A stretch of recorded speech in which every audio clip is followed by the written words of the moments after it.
Hey guys, welcome back to my channel. आप सुन रहे थे मेरे साथ ए ब्रोकन हार्ट भाग 57। ईशान जिया के सामने था, लेकिन जिया ने उससे बात तक नहीं की और वहां से आगे बढ़ गई। ईशान ने देखा जिया उसकी बात नहीं सुन रही है, तो वह उसके पीछे आया और उसका हाथ पकड़कर उसे रोकते हुए कहा, हे जिया, क्या हुआ है तुम्हें? मुझे लगा मुझे इतने दिनों बाद यहाँ देखकर तुम खुशी से नाचने लगोगी, लेकिन तुम्हारा रिएक्शन तो काफी ठंडा है। क्या तुम मुझे यहाँ देखकर खुश नहीं हो? इतने दिनों से तुम गायब हो और मुझसे कह रहे हो कि मेरा रिएक्शन ठंडा है। क्या तुम्हें अंदाजा भी है ये महीने कैसे बीते हैं, किन परेशानियों में बीते हैं? तुम खुश हो, तुम्हारा सपना पूरा हो गया, पर क्या तुम्हें एक बार भी मेरी याद आई? क्या तुमने एक बार भी मेरे बारे में सोचा? नहीं, तुमने नहीं सोचा। अगर सोचते तो तुम मुझे एक कॉल जरूर करते, पर तुम ऐसा क्यों करोगे? क्या लगती हूँ मैं तुम्हारी? कुछ भी तो नहीं। तो अब तुम्हें कोई हक नहीं है मुझे ऐसे बीच रास्ते में रोकने का, समझे तुम? जिया ने गुस्से से चिल्ला कर कहा, और ऐसा करते हुए उसकी आंखों में आंसू भर आए। ईशान खामोशी से जिया को देखता रहा, उसने एक शब्द भी नहीं कहा। ईशान को खामोश देखकर जिया वहां से आगे बढ़ गई। उसकी आंखों में आंसू गालों पर लुढ़क आए। कुछ देर बाद ईशान उसके पीछे आया और अपनी जैकेट में उसे कैद कर पीछे से गले लगाते हुए सर्द आवाज में कहा, मैंने तुम्हें बहुत मिस किया जिया। ईशान का स्पर्श पाकर जिया ने अपनी आंखें मूंद ली। इस बार उसने ईशान को नहीं रोका। उसकी आंखों में भरे आंसू बहते रहे। जिया को खामोश देखकर ईशान कहने लगा, हाँ, मैंने तुम्हें बहुत मिस किया। तुम्हारी बातों को, तुम्हारी छोटी छोटी शरारतों को, चीज बन सैंडविच को, तुम्हारे बेकार आइडियाज को। मेरे किसी काम नहीं आए, लेकिन उनके बारे में सोचकर मैं मुस्कुराता जरूर था। तुम्हें मुझसे नाराज होने का पूरा हक है जिया, पर क्या तुम जानना नहीं चाहोगी इतने दिन मैं कहाँ था, किन हालातों में था? जिया ने सुना तो ईशान की तरफ पलट गई और नम आंखों से ईशान को देखने लगी। ईशान कुछ देर जिया की आंखों में देखता रहा और फिर उसके आंसू पोंछते हुए कहा, तुम्हें मेरे जैसे बेकार लड़के के लिए आंसू बहाने की जरूरत नहीं है। डैड सच कहते हैं, मैं किसी लायक नहीं हूं। वो झूठ बोलते हैं और तुम खुद को बेकार कहना बंद करो, जिया ने चिढ़ते हुए कहा और खुद को ईशान की बाहों से छुड़ाने लगी, लेकिन ईशान ने उसे और कसकर पकड़ लिया। ईशान एकटक जिया की आंखों में देखता रहा। ईशान को ऐसे अपनी ओर देखता पाकर जिया का दिल धड़कने लगा। ईशान को लेकर उसके दिल में जो एहसास थे वो एक बार फिर जगने लगी। शाम हो चुकी थी और सड़क पर लाइट्स जगमगाने लगी थी। आसपास गुजरते लोगों से बेखबर ईशान और जिया एक दूसरे की बाहों में थे। कुछ देर बाद गाड़ी की आवाज से जिया की तंद्रा टूटी और उसने खुद को ईशान से दूर करके कहा, मैं तुम्हारी बातों का यकीन क्यों करूं? क्योंकि तुम मेरी दोस्त हो जिया, और तुम इकलौती ऐसी दोस्त हो जो मुझ पर हमेशा भरोसा करती है। ईशान ने कहा, नहीं, मैं नहीं करूंगी। तुम फिर मुझे छोड़कर चले जाओगे और सब फिर मुझ पर हंसेंगे। मुझे अब तुम्हारी किसी बात पर भरोसा नहीं है, कहकर जिया वहां से भाग गई। जिया सुनो, जिया मेरी बात तो सुनो, ईशान ने कहा, लेकिन जिया तब तक वहां से जा चुकी थी। ईशान का चेहरा उदासी से घिर गया। वह मायूस सा सामने जाती रही जिया को देखता रहा। कुछ देर बाद एक गाड़ी आकर ईशान के बगल में रुकी और एक लड़के ने गाड़ी से उतरकर ईशान के पास आकर कहा, ईशान सर, आप यहाँ क्या कर रहे हैं? आज रात आपका शो है, हमें वहां जाना है। ओह, याद आया, तुम उसे कैंसिल कर दो। सिर्फ उसे नहीं, आने वाले हर हफ्ते में मेरे जितने भी शो हैं सब कैंसिल कर दो, ईशान ने खोए हुए स्वर में कहा।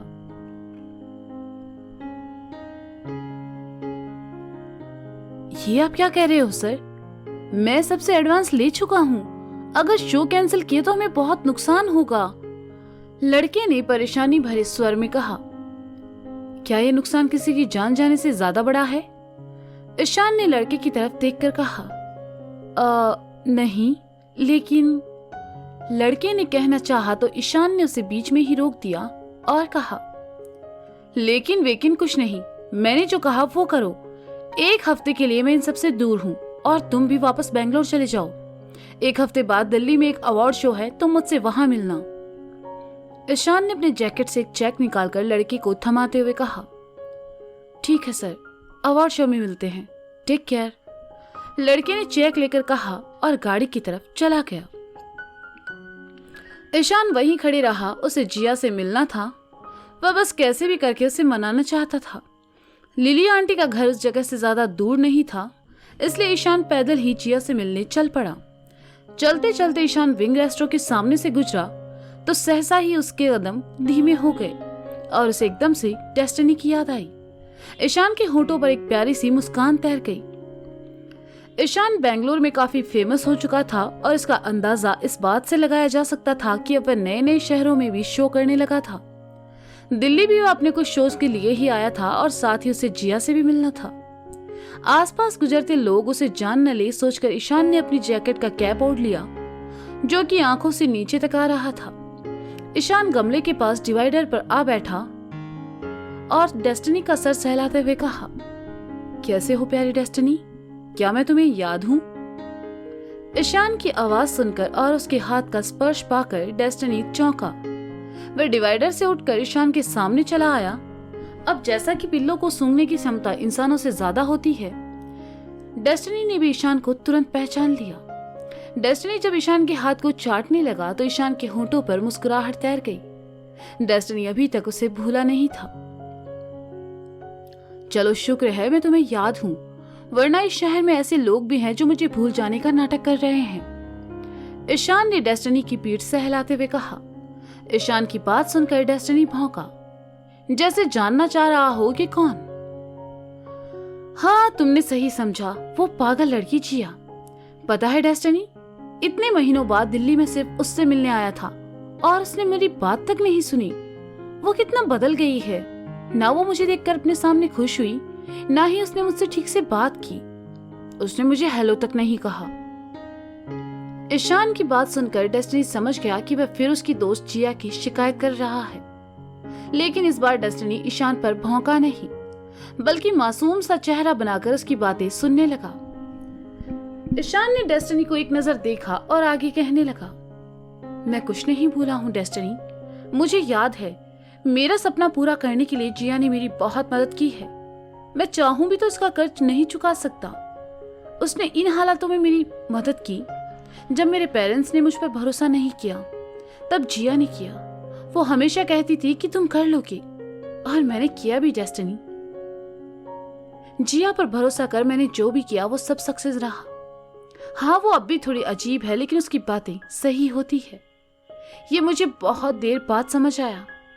जिया के साथ रहते रहते मैं कब उसके जैसा बनने लगा पता ही नहीं चला डेस्टिनी। मैं पहले बहुत बोरिंग था, शांत रहने वाला लड़का था, अपने काम से काम रखने वाला, किसी से ज्यादा बात न करने वाला। लेकिन जिया से मिलने के बाद मैंने जाना असल जिंदगी क्या होती है। जिया अपनी जिंदगी को खुलकर जीती है। उसे न अपने बीते कल का पछतावा है, न ही आने वाले कल की फिक्र। वो बस अपने आज में जीती है। वो सेल से कपड़े खरीदती है, चीज बंद सैंडविच पाकर खुश हो जाती है, सड़कों पर डांस करती है, गाने गाती है। अगर एक लाइन में कहूं तो मेरी लाइफ में जिया जितना अमेजिंग कोई नहीं है। उसके साथ में कभी ईशान होता ही नहीं था। उसके साथ होता था मेरे अंदर का वो इंसान जो अपनी जिंदगी को खुलकर जीना चाहता था। जिया के साथ रहते रहते मैं कब उससे प्यार करने लगा पता ही नहीं चला। बेंगलोर जाने से पहले मैं उसे ये बताना चाहता था, लेकिन सोचा पहले कुछ बन जाऊं, उसके बाद उसे सब बताऊंगा। डरता था कहीं माया की तरह वो भी मुझे बेकार समझकर। हाँ, शायद नहीं। जिया मुझे कभी नहीं छोड़ती। उसने मुझे मेरे बुरे वक्त में अपनाया था, बिना किसी शर्त के, बिना मुझसे कुछ चाहे। उस सुबह जब वो मुझसे मिलने आई थी तब मैंने उसे बहुत मुश्किल से खुद को रोका था और जबरदस्ती मुस्कुराया। जब जाने का वक्त हुआ तो मेरा मन भारी होने लगा, और ऐसा इसलिए हुआ क्योंकि मैं उससे दूर जाना नहीं चाहता था। अमूमन मैं कभी रोता नहीं, लेकिन उस सुबह मेरी आंखें नम थी। मैंने उसे पलटकर भी नहीं देखा ताकि वो मेरी आंखों में नमी न देख ले। पर वो उदास थी। मैं उसे उदास देखना नहीं चाहता था। मैं हमेशा उसे हंसते मुस्कुराते खिलखिलाते देखना चाहता था। इसलिए मैंने अपनी आंखें पोंछी, मैं वापस आया, मैंने अपने होंठों से उसके नाजुक गाल को छुआ और जाने लगा। मैंने देखा उसके गाल शर्म से लाल हो चुके थे। वो शर्मा रही थी। मैंने पहली बार उसे शर्माते देखा था। मुझे यकीन था उस पल के बाद जिया मेरे दिल के एहसास समझ जाएगी। मैं बेंगलोर चला गया।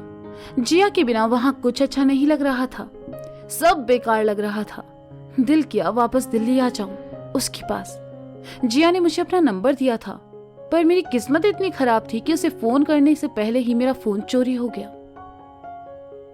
मैंने बहुत कोशिश की उससे बात करने की, लेकिन नहीं कर पाया। और फिर मैं बिजी रहने लगा, लेकिन ऐसा याद करता था, उसकी बातें बहुत याद आती थी।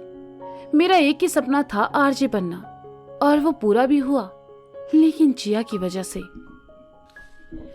मैं ये खुशी जिया से बांटना चाहता था, लेकिन जिस सुबह मैं दिल्ली आ रहा था उसी सुबह पता चला कि मॉम बहुत बीमार है और हॉस्पिटल में है। मैं दिल्ली न जाकर सीधा घर चला गया। पूरा 1 महीना मॉम हॉस्पिटल में रही। दिन रात में उनके साथ ही रहा। उन्हें संभालते संभालते मैं सब भूल चुका था, क्योंकि मैं उन्हें खोना नहीं चाहता था। उसके बाद डैड ने भी मुझे माफ कर दिया और अपना लिया। घर में मैं फिर बिजी हो गया। कुछ वक्त बाद मुझे पता चला कि इस बार बेस्ट आरजे का अवार्ड दिल्ली में हो रहा है। और तुम यकीन नहीं करोगे डेस्टिनी, मैं खुशी से नाचने लगा था। इसलिए नहीं कि वो अवार्ड मुझे मिलने जा रहा था, बल्कि इसलिए कि मैं जिया से मिल सकता था। मैं ये भी जानता था कि जिया मुझसे बहुत नाराज होगी, लेकिन मुझे यकीन था कि वह मुझे माफ कर देगी जब वह मेरी कहानी सुनेगी। हाँ, पर ऐसा नहीं हुआ। वह बिना कुछ सुने ही चली गई।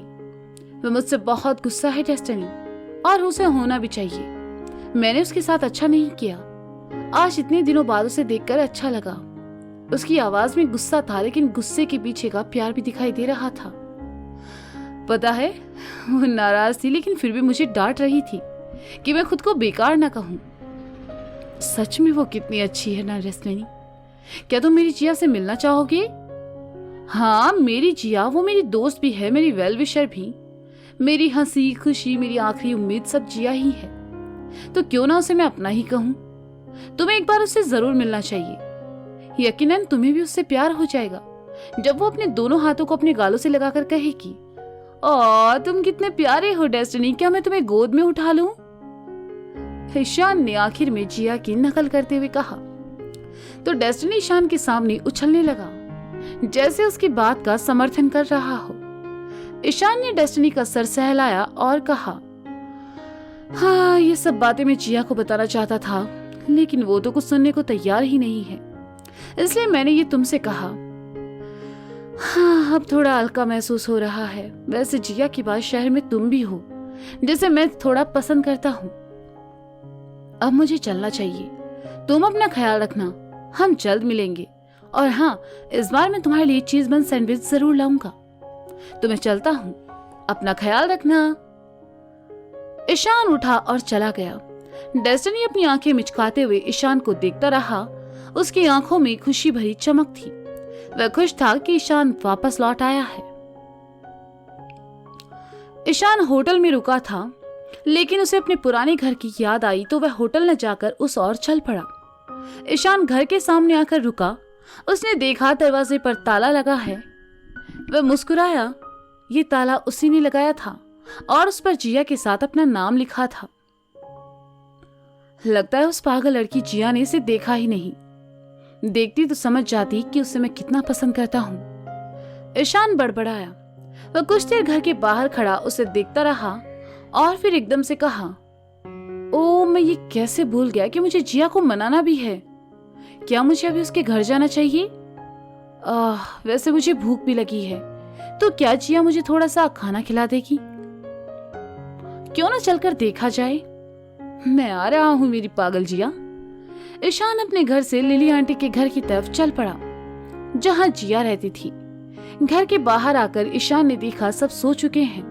वह जिया के कमरे की खिड़की के नीचे चला आया और धीमी आवाज में चिल्लाना शुरू किया, जिया, जिया। जिया तुम सुन रही हो ना? जिया देखो, मैं जानता हूं तुम यही हो, चुपचाप बाहर आओ। जिया, जिया देखो, तुम्हारी हमें दोस्ती की कसम, प्लीज आ जाओ जिया।